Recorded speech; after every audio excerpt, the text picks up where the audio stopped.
Assalomu alaykum. Herkese merhabalar. Do'stoni aziz, ба ҳамагӣ дар ин видео мехоҳам маълумот диҳам дар бораи саволҳое ки ба ман бештар аз ҳама омадаанд. Саволҳо чунин аст: чӣ гуна ба Туркия равем, чӣ хел равем, чӣ кор кунем, чӣ хел кор ёбем, нарх чӣ хел аст, нархи квартира чӣ хел аст, нархи маош чӣ хел аст, нархи умуман нархҳои хароҷоте ки барои зиндагӣ дар Туркия лозим меояд ва бештари аз одамон гарчанде ки фаҳмонда бошанд ҳам боз дар бораи ҳуҷҷатгузорӣ мепурсанд. Албатта ки дар соли 2023 тағйирот хеле зиёд шудааст. Сар мекунем аз ин ки чӣ гуна бояд ба Туркия рафт. Ман намегӯям ки билет гир, парвоз кун, рав, аммо инро медонам ки дар зери ин чӣ гуна ба Туркия равем одамон хеле ҳаяҷонзодаанд ва бисёре аз одамон намедонанд чӣ хел раванд, барои он ки мумкин ки баъзеҳо бори якум аст ба Туркия рафтаниянд. Аз ин сабаб ман мефаҳмам ки онҳо дар ташвишанд, хавотир мешаванд ва номаълумӣ ҳаст дар онҳо. Дуруст, билетро гиру, парвоз кун, рав, аммо пеш аз рафтан маслиҳати ман чунин аст ки ҳадди аққал барои як моҳ хароҷоти худро, яъне маблағи лозимӣ барои хароҷоти якмоҳаро гиред.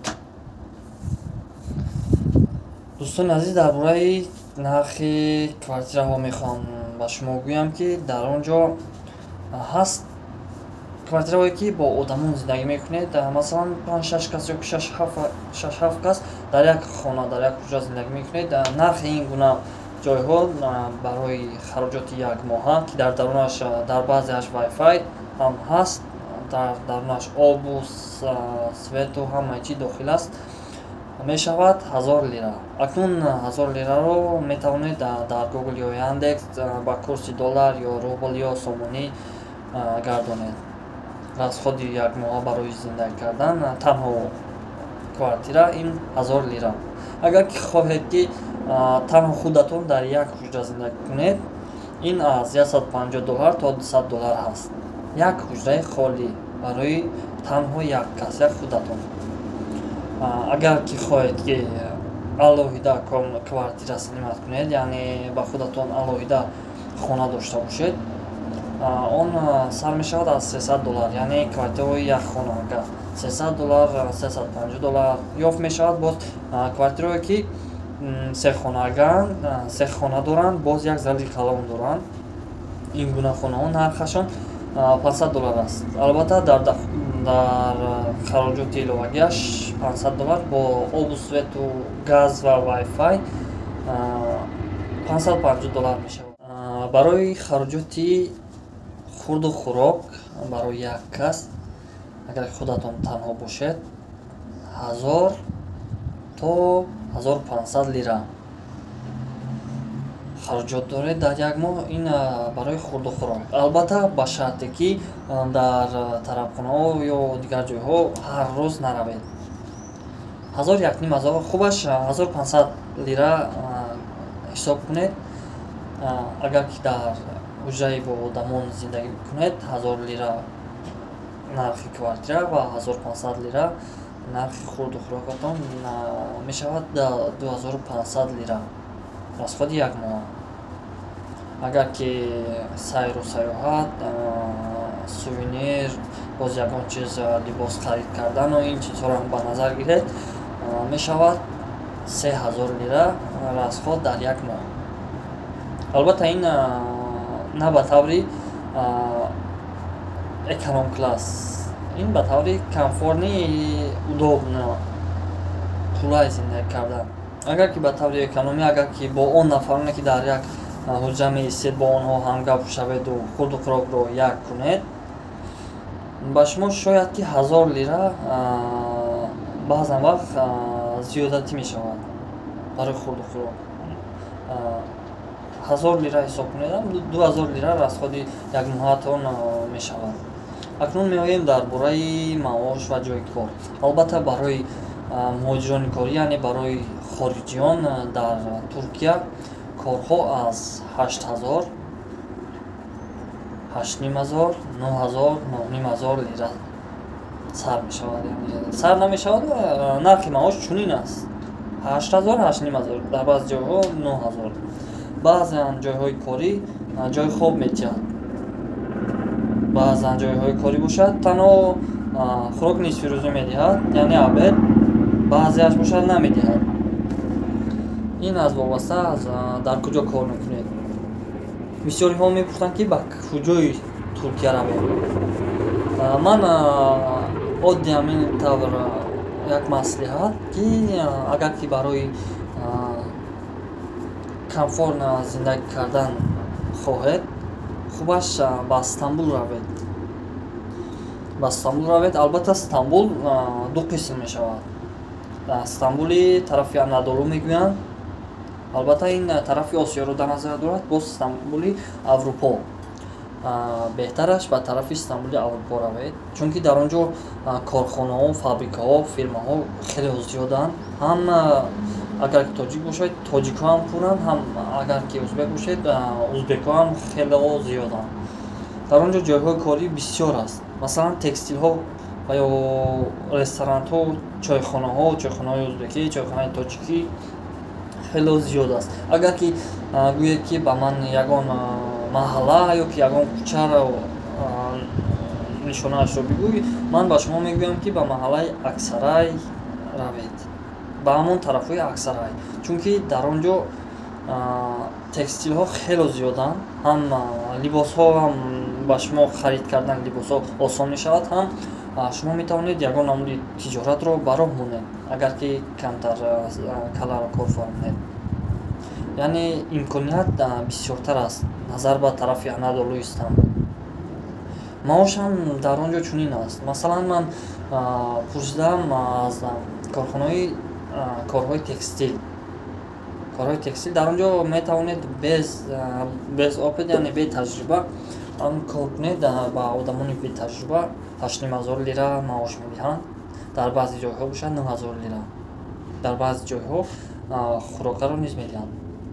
албатта ки бояд забони туркиро донед. ҳадди аққал суханҳои рӯзмарраро донед, барое ки корро онҳо ба шумо мефаҳмонанд, шумо нафаҳмед, агар шумо аллакай ба он шахси кордиҳанда лозим нестед. хубаш пеш аз рафтан камеам бошад, ҳадди аққал камтар забони туркиро омӯзед. агар ки гӯед ки ман туркӣ медонам, русӣ медонам, англисӣ медонам, ба шумо хело имкониятҳо зиёданд. ба шахсоне ки русӣ, англисӣ медонанд, имкониятҳо чӣ хел зиёд аст. масалан метавонед ба ягон мағозаи либосфурӯшӣ кори осон мешавад барои шумо. ҳам кори тоза, дар ҷои тоза кор мекунед. маошаш бошад аз $120 дар як ҳафта сар мешавад то $150-180 мегиред дар як ҳафта. барои чӣ ҳафта нархи як ҳафтаро гуфтам? Чунки дар Туркия ҳар ҳафта маош медиҳанд. ҳар ҳафта ҳисоб мекунанд. маошатонро рӯзҳои шанбе маош мегиред. ҳар ҳафта. дар бисёре аз ҷойҳо чунин аст. хулас ба шумо гуфтаниам ки ба он нафароне ки бори аввал мераванд, аз таваккал кардан натарсед. албатта таваккал кунед, вале ҳама чизро ба назар гирифта, яъне расчёт гирифта. масалан бо худ суми зиёдатӣ гиред, маблағи зиёдатӣ, яъне маблағи лозима барои як моҳ, хароҷоти як моҳ.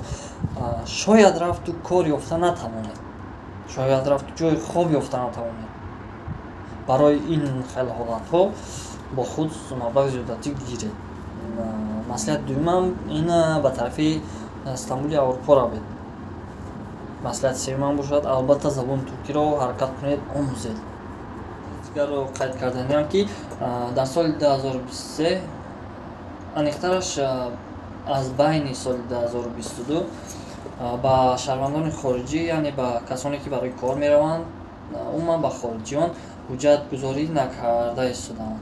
сабабашро намедонам, аммо қабул намекунам ҳуҷҷат. дар бораи ҳуҷҷат ман ба шумо гуфта будам ки нархаш чӣ қадар аст. хоҳед агар боз як бор дигар мефаҳмонам. ба Туркия барои зиндагӣ ва корбор отурмаизнӣ мегӯянд. ҳамон ба монанди паспорт аст. паспорти ба таври картӣ. отурмаи зинӣ мегӯянд, онро бо нархи 250, 280, ҳатто то $300 тайёр мешавад. муддати он 1 сол аст. агар ки 1 сол шуд, метавонед аз нав боз аз нав ҳуҷҷат кунед. агар ки хоҳед ки беҳуҷҷат кардед, шумо ҳақ доред то 3 моҳ беҳуҷҷат кардед, бе ягон намуд ҳуҷҷатгузорӣ. агар ки аз 3 моҳ гузашт, шуморо мумкин ки агар ки қабидан дар ягон роҳ дар ягон чи ҳангоми рейд ё тафтишот, агар ки бахтон омад кунад, дар рейд нарафтед, шуморо огоҳӣ медиҳанд, балки 2-3 рӯз дар спецприёмник нигоҳ медоранд барои огоҳӣ, вале боз шуморо сар медиҳанд. аммо ҳангоми дуюм бор ё ки сеюм бор шуморо метавонанд депорт кунанд, яъне хориҷ кунанд. туркия чунин аст ки агар ки шумо беш аз 3 моҳ, масалан 3 моҳ гузашт, 10 рӯз зиндагӣ кардед, шуморо агар дар рейд афтодед, шуморо депорт мекунанд ба муддати 10 рӯз. ва ё метавонед ки ҷарима супоред барои ҳамон рӯзое ки беҳуҷҷат зиндагӣ кардед. ҳангоми аз гумрук гузаштан шумо ҷарима месупоред, депорт намекунанд шуморо. агар ки супоридан нахоҳед, ба ҳамон муддати 10 рӯз шуморо депорт мекунанд. хулос ҳамин тавр аз таваккал кардан натарсед. он агар саволҳо бошанд, марҳамат, ман тайёрам ки чӣ қадар ки аз дастам биёяд ба саволҳои шумо ҷавоб диҳам, то чанд қадр ки тавонам ягон намуд роҳнамоӣ агар тавонам карда тавонам мекунам то аз дастам омаданаш. хулоси гап, дар паноҳи Аллоҳ бошед, худо эҳтиёт кунед. агар ки саволҳо бошад, марҳамат, дар комментарӣ нависед.